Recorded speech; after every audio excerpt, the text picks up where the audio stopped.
Celestial bodies की rotation मालूम करने के लिए हमारे पास कुछ जदीद तरीके भी हैं। अभी तक तो हमने law of conservation of momentum के तहत ऑब्जर्वेशंस लेकर उन से चीज़ों की रोटेशन और मैस को देखा। हमने रेड शिफ्ट का इस्तेमाल किया, हमने देखा कि किस तरीके से चीज़ों से लाइट हमारी तरफ आती है, जो चीज़ें हमसे दूर जाती हैं वो रेड कलर की नज़र आती हैं और जो चीज़ें हमारी तरफ आ रही हैं वो ब्लूइश कलर की नज़र आती हैं और उससे हमें अंदाज़ा हो जाता है कि वो किस तरीके से रोटेट कर रही हैं। लेकिन अब मैं आपको कुछ जदीद तरीके बताने जा रहा हूँ जो कि आज की एस्ट्रोनॉमी में इस्तेमाल हो रहे हैं चीज़ों को परखने में, उनका मैस जानने में, उनका साइज़ जानने में और उनकी रोटेशन जानने में। तो सबसे पहले हमने बात करनी है ग्रेविटेशनल वेव्स की। आइंस्टाइन ने अपनी इक्वेशंस में ग्रेविटेशनल वेव्स का जिक्र किया है, उनके सॉल्यूशंस में ग्रेविटेशनल वेव्स नज़र आती हैं, लेकिन आइंस्टाइन का ये ख्याल था कि ग्रेविटेशनल वेव्स इतनी ज़्यादा वीक हैं कि हमारे पास ऐसे इंस्ट्रूमेंट कभी भी नहीं होंगे कि हम उन्हें सेंस कर सकें। लेकिन 100 साल के बाद हमने ऐसे इंस्ट्रूमेंट्स बना लिए जो कि ग्रेविटेशनल वेव्स को सेंस कर सकती हैं, मेयर कर सकती हैं और अब हम ज़मीन से उठकर स्पेस में और चाँद की तरफ जा रहे हैं ऐसे डिटेक्टर्स लगाने के लिए जिनसे हम दूर से आने वाली ग्रेविटेशनल वेव्स को स्टडी कर सकें। ग्रेविटेशनल वेव्स उस वक्त प्रोड्यूस होती हैं जब ग्रेविटी में डिस्टर्बेंस पैदा होती है। बिल्कुल ऐसे जैसे आप तालाब में पत्थर फेंकते हैं तो वेव्स बाहर की तरफ जाती हैं, बिल्कुल इसी तरीके से स्पेस में स्पेस के फैब्रिक को जब डिस्टर्ब किया जाता है, जब दो ब्लैक होल आपस में लड़ते हैं और मर्ज होते हैं तो उस वक्त ऐसी वेव्स प्रोड्यूस होती हैं जो कि ग्रेविटेशनल वेव्स होती हैं और वो हम तक आती हैं और उनसे हमें उन ब्लैक होल्स के बारे में इंफॉर्मेशन मिलती है। सिर्फ ब्लैक होल्स के मर्जर से ही ग्रेविटेशनल वेव्स प्रोड्यूस नहीं होती, बल्कि इस वक्त तक स्पेस में 71 ऐसे इवेंट्स हैं जिनके ज़रिए ग्रेविटेशनल वेव्स प्रोड्यूस होती हैं। ब्लैक होल्स खुद भी ग्रेविटेशनल वेव्स प्रोड्यूस करते हैं और उनसे हमें बहुत सी मालूमात मिलती है और उन मालूमात की बेसिस पर इन डिटेक्टर्स की मदद से, जो कि अमेरिका में इस वक्त हैं और अब दुनिया में बाकी जगहों पर भी मौजूद हैं, हम किसी भी ब्लैक होल का और दूसरी बॉडीज की रोटेशन को स्टडी कर सकते हैं। तो इसे ग्रेविटेशनल वेव बेस एस्ट्रोनॉमी या ग्रेविटेशनल एस्ट्रोनॉमी कहा जाता है और फ्यूचर में ग्रेविटेशनल एस्ट्रोनॉमी आपको बहुत ज़्यादा नजर आएगी। तो ये एक जदीद तरीका है। एक और तरीका ये भी है कि बाज़ औक़ात ब्लैक होल्स के इवेंट होराइजन अपने पीछे, जो उनके पीछे अगर कोई गैलेक्सी है उसकी रोशनी नहीं आने देते हम तक, तो हमें उनके इवेंट होराइजन से पता चल जाता है कि ये एक ब्लैक होल है, क्योंकि उनके इवेंट होराइजन रोशनी को ब्लॉक कर रहे होते हैं और उससे हमें अंदाज़ा हो जाता है कि ब्लैक होल की स्पिन या रोटेशन किस तरीके से काम कर रही है। मैं आपको यहाँ पर यह बता दूं कि ब्लैक होल स्पिन करते हैं, ब्लैक होल रोटेट करते हैं। तो अभी तक हमने देखा कि ब्लैक होल रोटेट करते हैं, स्पिन करते हैं। उसके साथ हमने देखा कि प्लैनेट स्पिन भी करते हैं और ऑर्बिट भी करते हैं, स्टार स्पिन भी करते हैं और ब्लैक होल के गिर्द चक्कर भी लगाते हैं और ब्लैक होल अभी स्पिन करते हैं। हमें ये नहीं मालूम कि ब्लैक होल वो चक्कर लगाते हैं, क्योंकि ब्लैक होल हिस्सा होते हैं एक गैलेक्सी का। गैलेक्सी ज़रूर आगे मूव करेगी जिसे हम डिस्कस करने जा रहे हैं। तो मैं आपको यहाँ पर अब ब्लैक होल से बड़ी चीज़ गैलेक्सी की तरफ लेकर जा रहा हूँ, जिसमें मुख्तलिफ़ किस्म के ब्लैक होल, सूरज और सोलर सिस्टम्स हमारे पास मौजूद होते हैं। तो अगर हम गैलेक्सी की बात करें और देखें कि हम किस तरीके से गैलेक्सी की मूवमेंट को जज कर सकते हैं, तो वो भी बड़ा आसान तरीका है। अगर आप गैलेक्सी के स्ट्रक्चर को देखें तो आपको बीच में येलो कलर नजर आएंगे। उसकी वजह यह है कि ये पुराने स्टार्स हैं। पुराने स्टार जो कि गैलेक्सी की शुरू में बने थे वो येलो कलर के होते हैं और अगर आप उसके बाहर के हिस्सों की तरफ जाएं तो वहाँ पर आपको नीले स्टार्स नज़र आएंगे। ये वो जगह हैं जहाँ पर अब ताज़ा स्टार्स बन रहे हैं। ये बाद में डेवलप हुए हुए इलाके हैं। ये इलाके बहरिया टाउन ने लिए हैं और ये उन्होंने बाद में डेवलप किए हैं। तो आप देख सकते हैं कि किस तरीके से गैलेक्सी के बीच में ब्लैक होल्स, एक बड़ा ब्लैक होल होता है और उसके गिर्द छोटे ब्लैक होल भी होते हैं, फिर बूढ़े सितारे और फिर ऐसा ऐसा जब हम बाहर की तरफ निकलते हैं तो बाहर जवान सितारे, आप निस्बतन नौजवान सितारे हमारे पास मौजूद हैं। मैं आपको ये भी बताता चलूँ कि हमारी गैलेक्सी की इस वक्त जो रोटेशनल स्पीड है वो 220 किलोमीटर पर सेकंड है। हमारी मिल्की वे जो एक स्पाइरल गैलेक्सी है, आप इसके स्पाइरल देख सकते हैं, 5 आर्म्स होते हैं इसके। इसमें सूरज आपको यहाँ पर दिखाया गया और ये काउंटर क्लॉकवाइज घूम रही है। तो ये गैलेक्सी काउंटर क्लॉकवाइज घूम रही है, लेकिन इसका ये मतलब नहीं है कि हर गैलेक्सी काउंटर क्लॉकवाइज घूमेगी, बल्कि गैलेक्सीज की रोटेशंस भी डिफरेंट होती हैं। तो हम अगर अपनी ज़मीन पर बैठे हैं तो आपका क्या ख्याल है, इस वक्त अगर मैं यहाँ पर साकिन बैठा हूँ तो मैं कितनी रफ्तार के साथ मूव कर रहा हूँ?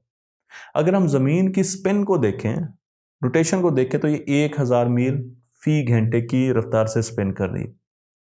ठीक है जी, इसका मतलब ये है कि मैं 1000 मील फी घंटे की रफ्तार से स्पिन कर रहा हूँ। बहुत से लोगों का सवाल होगा कि फिर आप गिरते क्यों नहीं हैं, फिर आपको चक्कर क्यों नहीं आते, जहाज़ कैसे चलते हैं?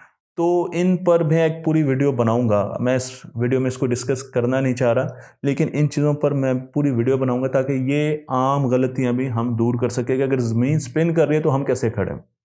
उसके बाद ये ज़मीन स्पिन के साथ साथ सूरज के गिर्द चक्कर लगा रही है और 60,000 मील पर घंटे की रफ्तार से चक्कर लगा रही है। तो इसका मतलब ये है कि मैं भी उसी तरीके से चक्कर लगा रहा हूँ सूरज के गिर्द। तो मेरी रफ्तार हो गई जी 60,000 मील पर घंटा। और अगर आप सूरज का देखें सूरत हाल, तो सूरज ब्लैक होल के गिर्द 4,90,000 मील पर घंटा की रफ्तार से मूव कर रहा है।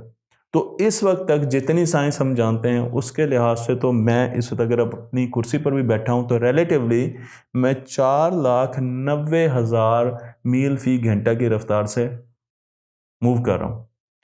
और जब से हमने हमारा सोलर सिस्टम बना है, सूरज ने ब्लैक होल के 20 चक्कर लगाए। यानी आप इससे अंदाज़ा लगा लें कि उसने पूरी गैलेक्सी के अंदर घूमना है ब्लैक होल के गिर्द। तो 4 बिलियन साल तो हो चुके हैं हमारे सितारे को, जो कि सूरज है, बने हुए। तो 4 बिलियन साल तकरीबन लगे हैं सूरज को सिर्फ 20 चक्कर लगाने के, पूरे 20 चक्कर लगाने के ब्लैक होल के गिर्द। मैं आपको ये भी बता रहा हूं कि स्पाइरल गैलेक्सी को देख के ही हम अंदाज़ा लगा सकते हैं कि ये किस तरफ को मूव कर रही है। अगर हम किसी स्पाइरल गैलेक्सी को और से देखते हैं तो उसके थ्रेड से हमें पता चल जाता है कि ये क्लॉकवाइज मूव कर रही है या एंटी क्लॉकवाइज मूव कर रही है। तो मैं आपको यहाँ पर दोनों डायरेक्शंस दिखा रहा हूँ। लेकिन फिर भी हमें कैसे पता चलता है कि गैलेक्सीज की मूवमेंट क्या है? अगर आप एक दूर की गैलेक्सी को देख रहे हैं तो ये तो बहुत आसान है, क्योंकि दूर की गैलेक्सी का वो हिस्सा जो आपकी तरफ आ रहा है उससे आपको नीले रंग की रोशनी नजर आएगी, और वो हिस्सा जो आपसे दूर जा रहा है उससे आपको लाल रंग की रोशनी नजर आएगी। यानी नीले रंग की रोशनी की फ्रिक्वेंसी ज़्यादा होती है और वेवलेंथ कम होती है। लेकिन अगर आप लाल रंग की बात करेंगे तो वहाँ पर फ्रिक्वेंसी कम होगी और वेवलेंथ बड़ी होगी। तो आपको पता चल जाएगा कि गैलेक्सी किस तरफ को मूव कर रही है। गैलेक्सीज मिलकर क्लस्टर्स बनाती हैं, और क्लस्टर्स में अगर हम गैलेक्सीज की मूवमेंट को देख सकते हैं तो हम क्लस्टर्स के बारे में भी जान सकते हैं। लेकिन अगर हम अपनी गैलेक्सी के अंदर बैठे हैं तो हम अपनी गैलेक्सी का कैसे बताएंगे कि मूव कर रही है? हम दूर की गैलेक्सीज का तो बता इसलिए सकते हैं कि ठीक है वो हमसे दूर है और हम उनको देख सकते हैं, लेकिन अपनी गैलेक्सी को तो हम नहीं देख सकते, फिर हम उसके बारे में कैसे बता सकते हैं? तो एक ये चीज़ है कि हम अपनी गैलेक्सी के सेंटर को देख सकते हैं, और वो सेंटर हम अगर नथिया गली चले जाएं या गिलगित बल्तिस्तान चले जाएं तो वहाँ पर भी हमें नज़र आता है, लेकिन उसके आगे डस्ट होती है इसलिए वो ब्लैकिश कलर का नज़र आता है। लेकिन अगर हम सितारों को देखें, वो सितारे जो बाहर की तरफ हैं, जो नए बने हुए सितारे हैं जिनको मैंने कहा था कि ब्लू कलर के होते हैं, उन सितारों को देखें तो वो सितारे स्लो मूव कर रहे होंगे ब्लैक होल के गिर्द। क्यों? क्योंकि उनका रेडियस बहुत ज़्यादा है। एंगुलर मोमेंटम कंजर्व करना है, वही कॉन्सेप्ट बार बार आएगा इस पूरी प्रेजेंटेशन में। तो अब वो सितारे निस्बतन स्लो मूव कर रहे हैं। अगर हम उन सितारों को देखें जो ब्लैक होल के करीब हैं, जो येलोइश कलर के हैं, वो सितारे बड़ी तेज़ी से मूव कर रहे होंगे। तो हम बड़े आराम से देख सकते हैं कि अच्छा ये सितारे तेज़ से मूव कर रहे हैं और ये सितारे स्लो मूव कर रहे हैं, इनकी डायरेक्शन क्या है और इनकी रफ्तार क्या है। हम डस्ट क्लाउड से भी देख सकते हैं, हम गैस क्लाउड से भी देख सकते हैं जो कि हमारे गिर्द घूम रहे हैं, कि उनकी रफ्तार क्या है और वो किस तरीके से मूव कर रहे हैं। तो इन तीनों चीज़ों से हम अंदाज़ा लगा सकते हैं कि हमारी गैलेक्सी काउंटर क्लॉकवाइज मूव कर रही है। जब हमने अपनी गैलेक्सी का और दूसरी गैलेक्सीज का, जब साइंसदानों ने दूसरी गैलेक्सीज का अंदाज़ा लगाया कि वो कितनी रफ्तार से मूव करेंगे, और हमने अपनी गैलेक्सी का भी अंदाज़ा लगाया, तो हमें पता चला कि हमारी गैलेक्सी सेंटर के करीब बहुत तेज़ी से मूव करेगी। जो येलो स्टार्स हैं वो बहुत तेज़ी से मूव करेंगे, लेकिन जो जो डिस्टेंस बढ़ता जाएगा तो मूवमेंट की रफ्तार, जो एंगुलर स्पीड है, रोटेशनल स्पीड है वो ऐसा ऐसा कम होती जाएगी, और जब नीले स्टार्स की बारी आएगी तो काफ़ी स्लो मूव करेंगे और हमारा सूरज बीच में है। तो ये हमारी कैलकुलेशंस थी जो कि हमें इस किस्म का ग्राफ दे रही थी। लेकिन जब हमने एक्चुअल गैलेक्सीज की स्पीड को जांचा, और ये एक गैलेक्सी की बात नहीं हो रही, ये तकरीबन सब गैलेक्सीज में हमें यही इंफॉर्मेशन मिली, तो रेड कलर की लाइन आपको बता रही है कि ये तो बहुत तेज़ी से मूव कर रही है, इसकी रोटेशनल स्पीड तो बहुत ज़्यादा है। जो हमने कैलकुलेट की थी और जो आई है उसका मतलब ये कि बहुत तेज़ी से मूव कर रही है। अब साइंसदान बड़े हैरान हुए और उन्होंने सोचा कि इससे हमें ये पता चलता है कि इस गैलेक्सी का मैस है, हिडन मैस है। अगर इसका हिडन मैस है तभी ये इतनी तेज़ी से मूव कर सकती है। तो वो मैस कहाँ है? और वो बाद में हमें पता चला कि वो मैस डार्क मैटर की सूरत में इस वक्त छुपा हुआ है, जिसे हम देख नहीं सकते, लेकिन हर गैलेक्सी में डार्क मैटर मौजूद होता है, इसलिए उसकी जो रोटेशनल स्पीड होती है वो ज़्यादा होती है जो हम कैलकुलेट करते हैं। तो हमें एक नई इन्फॉर्मेशन मिली। तो जब भी हम फार्मूला और इन चीज़ों से चीज़ों को जांचते हैं और वो डिफरेंट निकलती हैं, तो हमें कोई नई साइंस मिल जाती है और हमें कुछ नई चीज़ें नज़र आ जाती हैं। एक और तरीका भी है जिनसे हम गैलेक्सीज की मूवमेंट को देख सकते हैं। तो पहले तो हम रोटेशनल मूवमेंट को देख रहे थे, लेकिन अगर गैलेक्सी किसी तरफ जा रही हैं, तो अगर किसी चीज़ को ऑर्बिट कर रही हैं, वैसे गैलेक्सीज किसी चीज़ को ऑर्बिट नहीं करती, लेकिन मैं आपको समझाने के लिए कह रहा हूँ कि अगर सपोज वो ऑर्बिट कर रही हैं तो वो चीज़ हम कैसे देख सकते हैं, कैसे हमें पता चलेगा, उसका भी एक तरीका है। और वो तरीका ये है कि हम कॉस्मिक माइक्रोवेव बैकग्राउंड रेडिएशंस को देखेंगे। ये वो रेडिएशंस हैं, जब हमारी कायनात बनी थी तो उसके बाद जो पहली रोशनी आई थी वो cosmic background radiation, microwave background radiation से बनी थी, जिन्हें CMBs कहा जाता है। और CMBs माइक्रोवेव में, यानी जब धमाका हुआ तो उससे जो माइक्रोवेव रेडिएशंस प्रोड्यूस हुई वो आज तक हमारे पास आ रही हैं। और वो किस शक्ल में आ रही हैं? वो आ रही हैं जब आप टीवी पर बगैर कोई चैनल ट्यून किए बैठे होते हैं तो जो नॉइज़ आ रही होती है, वाइट नॉइज़, वो CMBs होती हैं। अब वो रेड शिफ्ट होकर बड़ी होकर, क्योंकि स्पेस ऐसा ऐसा फैल रही है, वो रेडियो वेव में जा चुकी हैं, रेडियो स्पेक्ट्रम में जा चुकी हैं, लेकिन वो हमें मिल रही हैं। तो ये चीज़ हमारे फ़ायदे में आ सकती है। क्यों? क्योंकि अगर हमारी गैलेक्सी मूव कर रही है, मसलन ये गैलेक्सी इस तरह मूव कर रही है और यहाँ से रेडियो वेव्स या माइक्रोवेव्स जनरेट हुई हैं और वो मेरे पास आ रही हैं, तो जब मेरी गैलेक्सी यहाँ पर थी तो उनकी फ्रीक्वेंसी और उनका वेवलेंथ डिफरेंट थी।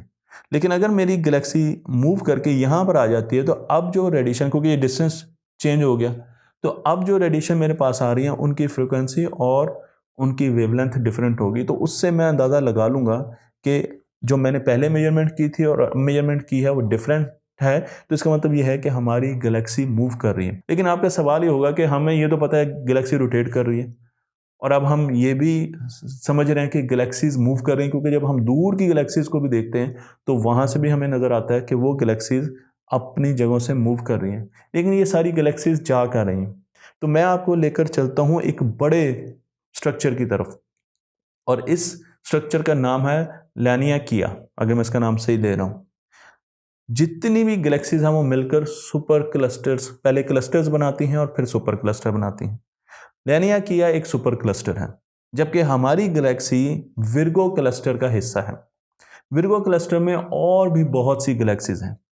ये सारी की सारी गैलेक्सीज इस वक्त एक खास पॉइंट की तरफ जा रही हैं। आप देख सकते हैं कि यहाँ पर आपको एक पत्ते की तरह, शाखों की तरह का स्ट्रक्चर दिखाया गया है, जिसमें मिल्की वे एक जगह पर मौजूद है। लेकिन मिल्की वे आहिस्ता आहिस्ता इन शाखों से ऊपर की तरफ जा रही है और मेन ब्रांच की तरफ जा रही है, जिसे ग्रेट अट्रैक्टर कहा जाता है। ग्रेट अट्रैक्टर क्या है हम ये नहीं जानते, लेकिन हमें ये पता है कि ये इतनी बड़ी जगह है जहाँ पर ग्रेविटेशनल अनोमलीज हैं। ग्रेविटेशनल की ऐसी चीज़ें जो हम बयान नहीं कर सकते और उनके बारे में हम जानते नहीं हैं। लेकिन हम अब ये ज़रूर जानते हैं कि इस वक्त जितने भी बड़े बड़े स्ट्रक्चर हैं, जितनी भी गैलेक्सीज हैं, सुपर क्लस्टर्स हैं, वो सारे के सारे इस तरफ जा रहे हैं, ग्रेट अट्रैक्टर की तरफ मूव कर रहे हैं। इसलिए हम ये कह सकते हैं कि कायनात में इस वक्त जितने भी स्ट्रक्चर हम देखे हैं वो सारे के सारे मूव कर रहे हैं, और मूव करने भी चाहिए। उसकी वजह यह है कि हम ये समझते हैं कि कायनात एक्सपैंड कर रही है। तो अगर कोई चीज़ एक्सपैंड कर रही है तो उसमें मौजूद चीज़ें भी मूव ज़रूर करेंगी। आप गुब्बारे के ऊपर 2 धब्बे लगाइए और फिर गुब्बारे को फुलाइए तो आपको अंदाज़ा होगा कि वो धब्बे, उनके दरमियान फासला आहिस्ता आहिस्ता बढ़ता जा रहा है।